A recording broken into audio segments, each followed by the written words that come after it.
Hello everybody, welcome to this video where we're going to be looking a little bit into the hand axes in Dark Souls 2. This is a very versatile and good class of weapons. One little thing before we get started, I believe that Wikipedia says that there are technically 9 axes. However, I'm only going to show 8 in this video because one of the axes, the Gurm axe as it's called, it plays and behaves way more like a great axe. So it's not going to be in this video because if you play with that weapon, you'll notice that it's not really an axe. I believe that it is maybe a small typo, or that they put it in the wrong class by mistake, because if you look at another axe, such as the Crescent axe, that weapon has great axe in the title of the weapon, but it's not really a great axe. It plays like an axe. It's a little bit of a weird thing that happened there, but yeah, without any more lollygagging, let's get into the video. Alright, so first up on the list, I put the Hollow Infantry axe. So quickly running down the stats of this weapon. At 50 strength and 50 dex, you will be doing 358 damage with a Ring of Blades, 110 counter damage, 30 poise, 30 durability, and 3.5 units of weight. You can find this weapon as a drop from the early hollows in the Forest of Fallen Giants, and it is relatively difficult to get, which doesn't exactly help its case. You'll notice as I talk about it that it's not really one of the better axes in the game. Now, one positive thing about this weapon though is that it does have the typical axe moveset, which is really good. It's one of the better moveset for weapons in the game, in my opinion. However, early on in the Forest of Fallen Giants, you can find a couple of weapons in the forest that are superior to this one in many ways, such as the short sword, the long sword, or the normal hand axe, which has more damage than this thing. And it weighs less, and they share the same moveset, and you can get it guaranteed. So you can see that this axe isn't necessarily the best starting weapon, so to speak. Right, so next up, I've put the Bound axe. This thing at 50 strength and dex with the Ring of Blades has 369 damage. It weighs the same as the previous one at 3.5 units, 110 counter damage. It has 25 poise and 60 durability. You get this relatively towards the middle of the game in Drangley Castle by talking to Chancellor Welliger, the ghost.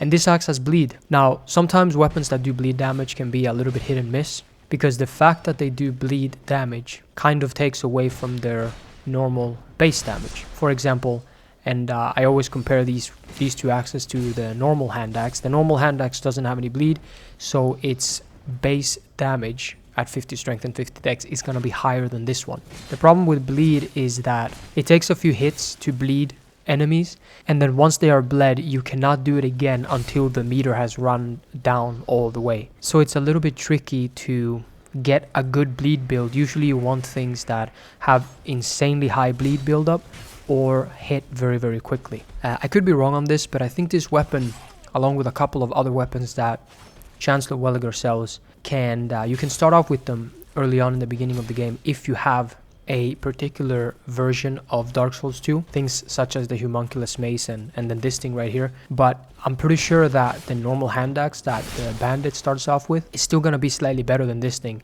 However, the Homunculus Mace, if you have that version of Dark Souls 2, is also going to be better than this thing. There are a lot of weapons in Dark Souls 2, and unfortunately that means that some of them are just going to be superior to others in pretty much every single way. But yeah, it's a cool little aesthetic on this axe. Okay, so next up I have put the Dragon Slayer Crescent axe. This weapon plays a little bit different than your typical axe. Running down through the stats, at 50 strength and 50 dex with the Ring of Blades, it does 479 damage. But that is magic damage taken into account, which is a little bit deceiving because you're not actually doing that much damage, since the damage has to go through 2 different defenses, physical and magic defense of the opponent that you're fighting or the enemy. It does 110 counter damage, it has 30 poise break, 60 durability, and it weighs 12 units. This axe is significantly heavier than the majority of axes in its class. It seems like this axe tries to take different things from other weapon classes. For example, this thing has a sweet spot on it, similar to the way halberds work, and it has a reach similar to the way greatswords work, like the claymore or the bastard sword. Sweet spots on weapons can be extremely difficult. You kind of have to have a very big pro, such as a lot of damage, like the halberds do, when you're playing with a sweet spot weapon, because enemies in this game, the NPCs, they don't have sweet spots on their weapons, and they will come up all the way close to you sometimes and hit you.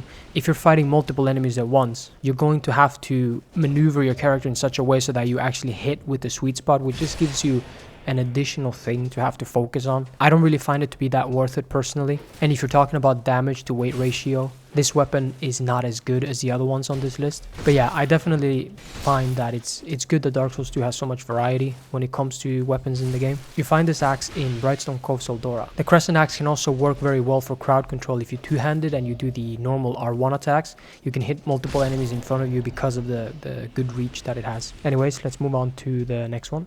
Okay, next weapon is the Butcher's Knife. This is the Rotten's weapon, or the weapon you get by using his soul. At 50 strength and 50 dex, it does 481 damage. This thing does not have any counter damage, however. It does 40 poise break, 40 durability, 16 units, and it upgrades with petrified dragon bones. I may not always say this, or I may, I'm not sure. But when weapons upgrade with petrified dragon bones or twinkling titanite, you have got to be really careful with which weapon you decide to upgrade, because those upgrade materials are very rare. Anyways, this thing has a very good move set.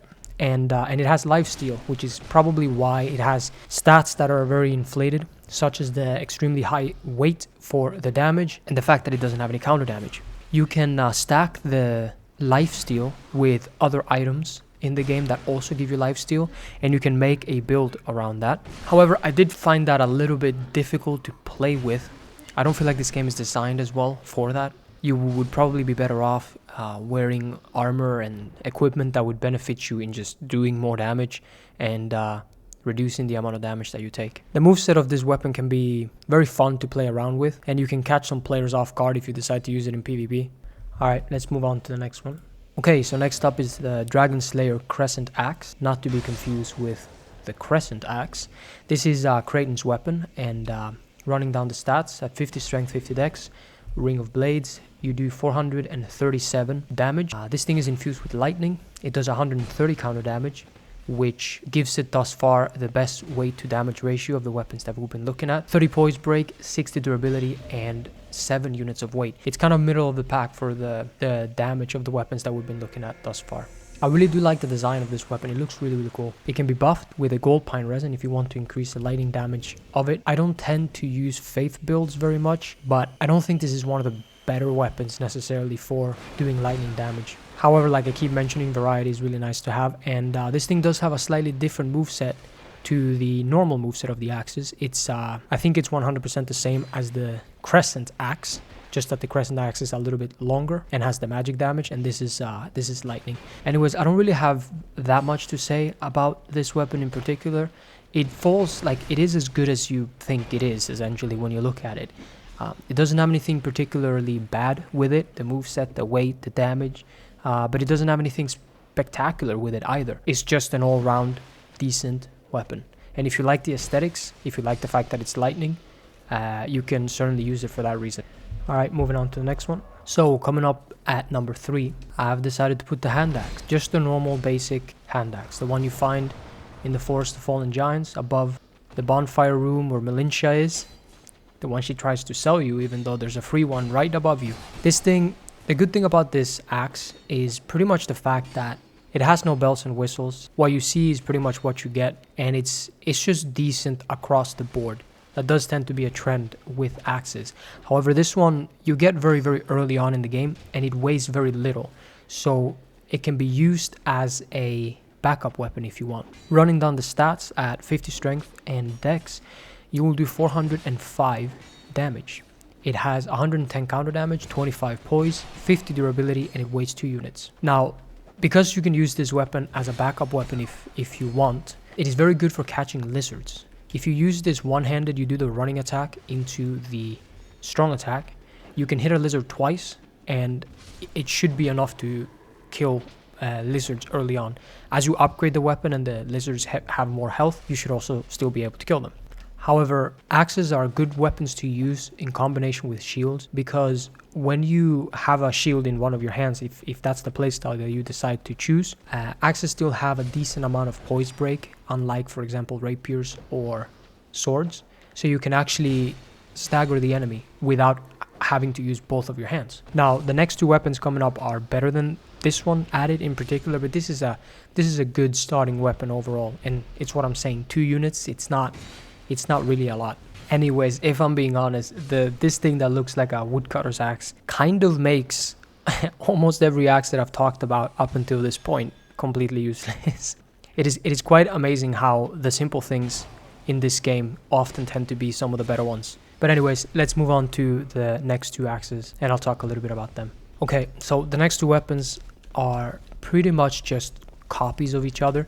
They vary very slightly in weight and stats to use and where you get them, but they are essentially interchangeable. You can use whichever one of these weapons that you want. I'm gonna go ahead and talk about them at the same time. If I had to choose a position for either of them, I'd say the bandit axe would be number 1 for PvP because of the slightly better damage against players, and the battle axe maybe number 1 for PvE because you get it a little bit earlier and it does have a little bit less weight. 1 unit, maybe that's enough to like put you, usually when you do PvP, right, you have your build very well set, so things like weight isn't as big of a problem as it may be early on in the game when you're playing through PvE content. So yeah, for PvE the battle axe, for PvP the bandit axe. Running down the stats of these weapons though, let's go with the bandit axe first. At 50 strength and 50 dex, with a ring of blades you will do 445 damage, 120 counter damage, 30 poise break, 50 durability, and 5 units of weight. And going down the stats of the battle axe, same 50 strength and dex, ring of blades 438, so only about 7 points less of damage, 120 counter damage, 30 poise break, 60 durability, and 4 units of weight. So that's something that I probably forgot to mention before. The battle axe has slightly more durability and slightly less weight, which are things you do care about as you're making your way through the campaign of the game. However, 50 points of durability for the bandit axe isn't a really huge deal, maybe unless you're doing something like the DLCs, because if you upgrade this thing regularly with regular Titanite, by the way, which is what it upgrades with, you shouldn't have a lot of trouble. Most things should die in 2 to 3 hits regardless. Anyways, you get the bandit axe in No Man's Worth. It's in an iron chest, which means you cannot bonfire ascetic or get it again if I'm not mistaken. And the battle axe, you get this in Lenigrast shop. One quick little side note about Lenigrast, I think like 3 of the weapons that he sells, well 4 if you count the mace, are some of the best weapons in its class. You would think that because he's the early blacksmith in the game that the stuff that he has to sell you isn't that great, but if you think about the rapier, the mace, and the battle axe are some of the best weapons in their class, and they're sold by the blacksmith that you meet in the beginning of the game. It's very deceiving how this game works. Anyways, back to the axes. So one good playstyle that you can use with axes is to use a shield in combination with them. Especially these two here, because they have 30 poise break. If you are somebody who likes to run with a shield, I recommend the Twin Dragon Great Shield and either of these two axes, because you don't really need to two-hand it too often because it has very decent poise break even when you use it one-handed, and the moveset of these weapons are absolutely beautiful. As a matter of fact, in PvP these weapons are extremely feared by many players because they do so much damage for their weight. If you have the right build and the right buffs, you can potentially 3-shot players in PvP with these axes, only weighing 4 units and 5 units. It's quite insane.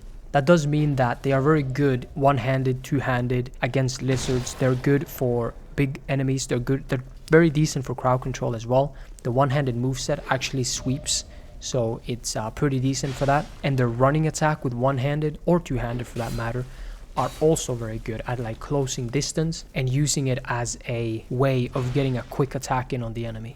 So axes fall into a category sort of between maces and sword. In terms of things like damage, speed, stagger potential, you have swords that are a little bit more nimble, maybe slightly quicker in certain scenarios. You have maces that have generally the highest damage, but they're a little bit slower, maybe shorter reach, a little bit more clunky. And then you have axes somewhere in the middle.